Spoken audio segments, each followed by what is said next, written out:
adik Smart Generation, apa kabar kalian semua? Berjumpa kembali di video pembelajaran Primagama. Perkenalkan, nama kakak Risma, instruktur Smart Sosiologi. Pada video pembelajaran kita kali ini akan membahas metode penelitian sosial. Untuk lebih jelasnya, yuk kita simak video pembelajaran berikut ini.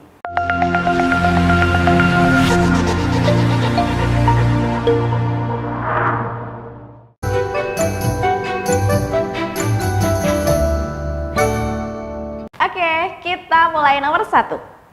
Suatu hasil penelitian sosial harus diperoleh dari penelitian, penemuan, dan pengamatan. Hal ini menunjukkan ciri penelitian sosial yang disebut apakah A. Sistematis, apakah B. Logis, apakah C. Empiris, apakah D. Metodis, ataukah E. Umum. Yuk kita lihat satu-satu ya dek. Sistematis, apa sih artinya sistematis? Sistematis adalah bahasan tersusun secara teratur atau berurutan. Yang B, logis. Logis itu sesuai dengan logika, masuk akal dan benar. Kalau empiris, empiris itu diperoleh dari pengalaman, penelitian, penemuan, dan pengamatan. Sedangkan metodis adalah berdasarkan metode yang kebenarannya diakui. Yang umum adalah meliputi keseluruhannya. Jadi jawaban yang paling tepat adalah C, empiris. Nomor 2. Dalam melakukan penelitian terhadap kepuasan pengguna jasa penyeberangan di Pelabuhan Merak, peneliti mewawancarai sopir truk yang kebetulan ditemui saat sedang antri berhari-hari menunggu giliran. Cara pengambilan sampel tersebut dikenal dengan apakah A. Random sampling, apakah B. Purpose sampling, apakah C. Incidental sampling, apakah D. What sampling, apakah E. Cluster sampling. Yuk kita lihat satu-satu adik-adik. Apa sih random sampling itu? Random sampling adalah teknik pengambilan sampel secara acak. Kalau yang B, purposive sampling adalah pemilihan sampel yang dilakukan dengan adanya tujuan atau bertujuan. Kalau incidental sampling adalah teknik penentuan sampel berdasarkan kebetulan sebagai cocok sumber dari datanya. Kalau quota sampling adalah memberi kuota sampel secara proporsional. Kalau yang E, cluster sampling adalah memilih cluster yang tersedia karena tidak ada data yang menunjukkan semua populasi. Jadi jawaban yang paling tepat adalah yang C, incidental sampling. Yuk kita lanjut nomor 3. Perbedaan angket terbuka dan angket tertutup terletak pada, kita lihat deh option jawabannya yang A. Kebebasan menjawab pertanyaan. Yang B, jawaban sudah disediakan. Yang C, panjang pendeknya jawaban. Yang D, jumlah respondennya. Ataukah yang E, waktu menjawabnya. Kita lihat yuk deh, apa sih arti dari angket terbuka dan angket tertutup. Kalau angket terbuka adalah sebuah angket yang sistem menjawabnya tidak menggunakan pilihan, sehingga responden bisa leluasa mengisi atau bebas. Kalau angket tertutup adalah angket yang di dalamnya terdapat alternatif jawaban yang telah ditentukan oleh si pembuat angket.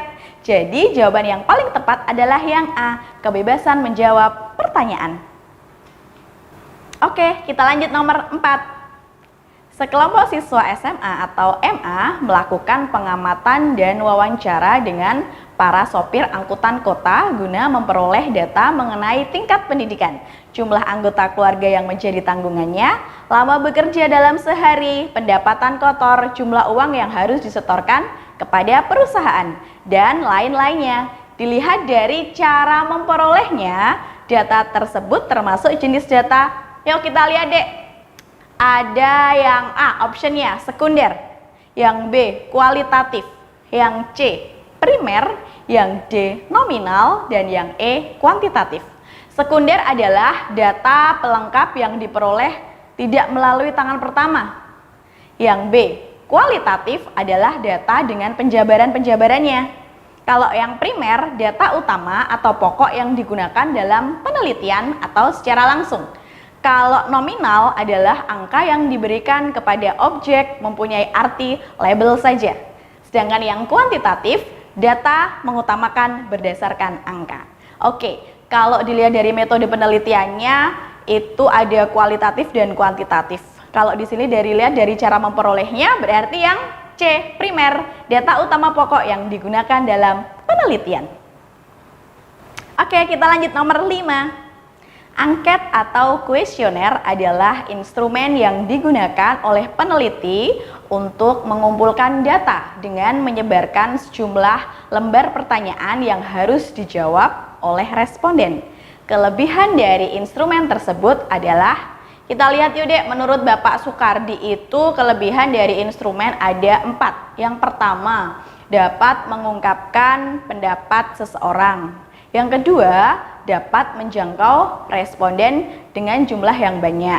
Yang ketiga, tetap terjaga objektivitasnya. Dan yang keempat, tetap terjaga kerahasiaannya. Jadi opsinya yang mana? Apakah A, memerlukan kehadiran peneliti? Yang B, dapat menjangkau responden dalam jumlah yang banyak? Ataukah C, dapat menyampaikan semua pertanyaan dengan baik dan tepat? Ataukah D, dapat menciptakan hubungan baik dengan responden? Ataukah yang E, dapat mengembangkan pertanyaan yang telah dirumuskan? Oke, sudah ada ya kelebihan dari instrumen menurut Bapak Soekardi. Jawabannya adalah yang B, dapat menjangkau responden dalam jumlah yang banyak. Oke, kita lanjut nomor 6. Langkah awal pada tahap pengolahan data kuantitatif penelitian adalah apakah A, menghitung median? Apakah B, menghitung modus? Apakah C, menghitung frekuensi? Apakah D, menghitung min? Apakah E, tabulasi data penelitian? Oke, jadi tahap pengolahan data kuantitatif itu ada 5. Yang pertama adalah editing. Yang kedua adalah coding. Yang ketiga, tabulasi data. Yang keempat ada analisis data. Yang kelima ada interpretasi data. Editing itu apa sih dek? Editing itu dari data yang dikumpulkan.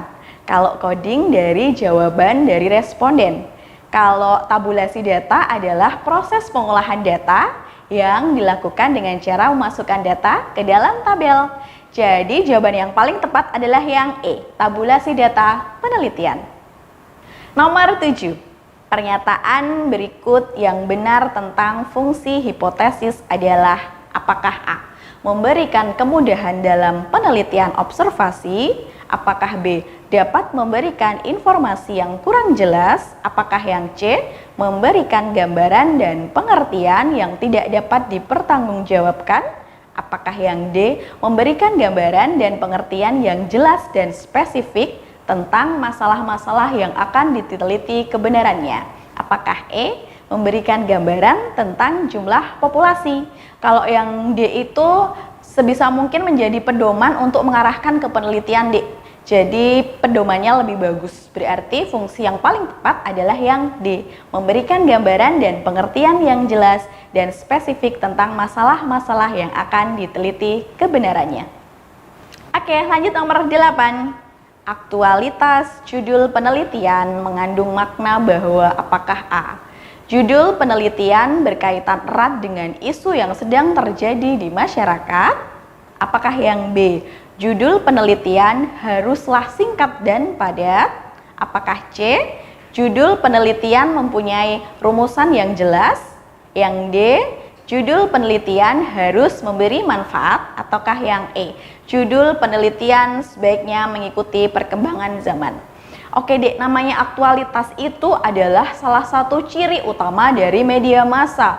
Kalau media massa ingin up beritanya, berarti judul penelitian berkaitan erat dengan isu yang sedang terjadi di masyarakat saat ini. Jawabannya adalah yang A. Oke, kita lanjut nomor 9. Naura ingin meneliti kehidupan sosial masyarakat suku Batak dalam waktu cukup lama. Naura juga mengikuti berbagai upacara adat setempat.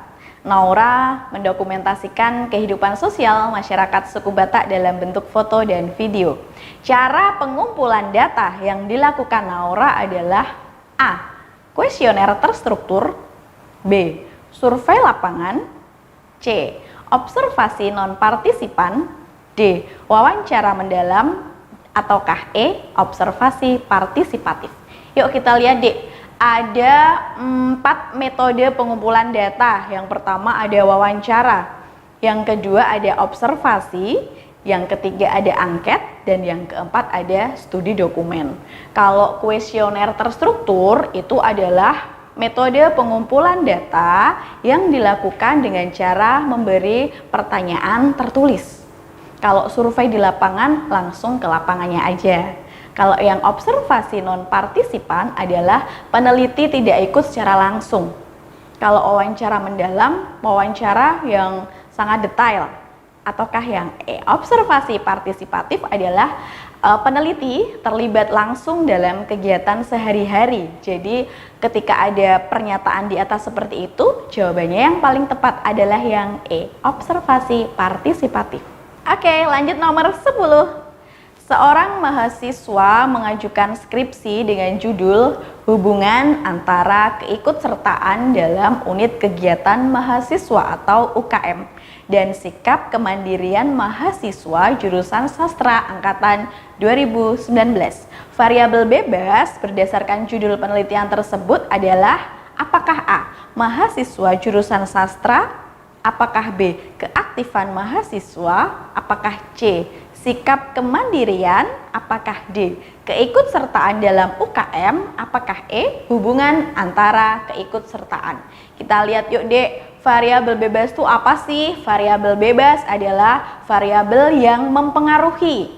Jadi ada 3 jenis variabel penelitian. Yang pertama, variabel bebas. Yang kedua, variabel terikat atau yang dipengaruhi. Dan yang ketiga adalah variabel kontrol atau variabel yang dikendalikan. Jadi jawaban yang paling tepat adalah yang D, keikutsertaan dalam UKM. Nomor 11. Seorang peneliti akan melakukan pengumpulan data dalam sebuah penelitian. Ia mengetahui seorang responden yang akan diteliti ternyata tingkat pendidikannya masih sangat rendah. Oleh karena itu, ia memutuskan untuk mengumpulkan data dengan teknik apakah A.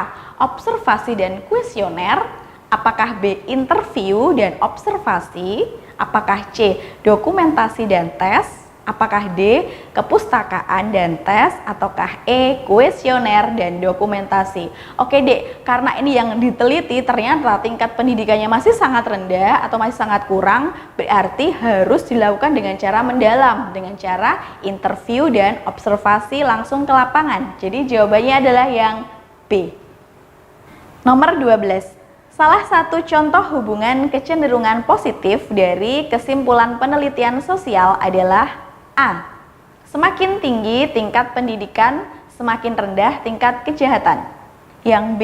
Semakin banyak pasar swalayan, semakin rendah daya beli masyarakat. Yang C. Semakin tinggi angka pengangguran, semakin tinggi tingkat kejahatan. Yang D. Semakin baik perekonomian nasional, semakin sedikit penduduk miskin. Apakah yang E? Semakin tinggi pengikut KB, semakin rendah pertumbuhan penduduk. Yuk Dek, yang namanya kecenderungan positif dari penelitian sosial, dari kesimpulan penelitian sosial, yang paling tepat adalah D. Semakin baik perekonomian nasional, semakin sedikit penduduk yang miskin. Oke, lanjut nomor 13. Perhatikan bagian laporan penelitian berikut. Yang pertama, hipotesis. Yang kedua, rumusan masalah. Yang ketiga, kajian teoritis. Yang keempat, manfaat penelitian. Yang kelima, tujuan penelitian. Bagian pendahuluan pada laporan penelitian kuantitatif ditunjukkan pada nomor A. 1, 2, dan 3, B. 1, 2, dan 4, C. 1, 3, dan 5, yang D 2, 4, dan 5, ataukah yang E 3, 4, dan 5. Yuk kita lihat, yuk Dek, bab pendahuluan itu ada 1 latar belakang, 2 rumusan masalah, 3 tujuan atau manfaat. Jadi jawaban yang paling tepat adalah yang D. Nomor 14. Agar peneliti bersemangat untuk menyelesaikan kegiatan penelitiannya sesuai jadwal, topik penelitian harus memenuhi syarat tertentu, yaitu A. Menarik minat peneliti, B. Menjadi perhatian masyarakat, C. Penting untuk diselidiki, D. Tersedia data yang sesuai, ataukah E. Penelitian faktual dan objektif. Jadi untuk menyelesaikan sebuah penelitian itu agar peneliti bersemangat, berarti syaratnya harus apa, Dek? Yang pertama adalah menarik minat dari peneliti tersebut. Jawabannya adalah yang A. Oke, lanjut nomor 15. Seseorang yang hendak melakukan penelitian harus mampu mencari permasalahan yang belum pernah diteliti, menarik dan bersifat up to date. Masalah pokok yang akan dibahas dalam penelitian tersebut bersumber dari hasil pendidikan, pengalaman pribadi, atau kreasi imajinasi yang sering disebut A. Sumber penelitian, B. Fungsi penelitian, C. Topik penelitian, D. Judul penelitian. Apakah E. Hasil laporan penelitian? Apa adik-adik jawabannya? Yuk kita lihat satu-satu ya. Sumber penelitian adalah subjek dari mana data itu diperoleh. Kalau fungsi penelitian mencari penjelasan dan jawaban terhadap suatu masalah. Kalau topik penelitian adalah pokok dari penelitian atau pembicaraan. Yang D, judul penelitian adalah format keseluruhan dari penelitian. Sedangkan E, hasil laporan penelitian adalah hasil keseluruhan. Jadi masalah pokok yang akan dibahas dalam penelitian tersebut itu bersumber dari hasil pendidikan. Nah, sering disebut apa, Dek? Berarti C, topik penelitian. Demikian adik-adik Smart Generation penjelasan mengenai metode penelitian sosial. Semoga bermanfaat untuk kalian semua. Sampai berjumpa di video pembelajaran selanjutnya. Jangan lupa subscribe channel YouTube kita dan bunyikan loncengnya agar tetap update video dari kita. Primagama siap, Primagama smart, Primagama terdepan dalam prestasi.